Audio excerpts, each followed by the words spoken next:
हिमाचल प्रदेश रे देखिबाकू मिलिछि बहुपति विवाहर एक अजब परंपरा। गोटे झील को बाहाइले दुई भाई। हिमाचल प्रदेश रो दुई भाई गोटे झील को विवाह करिसेंती। सिरमौर जिलार सिलाई गाँव प्रदीप नेगी और कपिल नेगी कन्हाट गाँव युवती सुनीता चौहान को विवाह करिसेंती।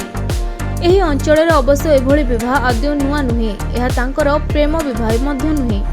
स्थानीय हाटी संप्रदायर परंपरा अनुसार यह विवाह आयोजित होइतिला। एठारे एभली विवाह परंपरा रही आसीछि। ए परंपरा को बहुपति विवाह कहा जायथाय। पुराना परंपरा को स्वीकृति देथिबा ए दुई भाई बेस चर्चा रे रहिछंती।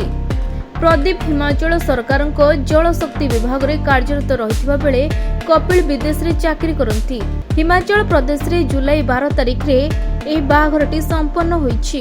12 रु 14 जाए आयोजित होइथिला विवाह उत्सव। नाच गीत सामूहिक भोजन रे भाग नेइथिला पूरा गाँ। सिरमौर जिलार सिलाई गाँ। ए गाँ रे शताधिक वर्ष धरि रहिछि एही भଳି नियम।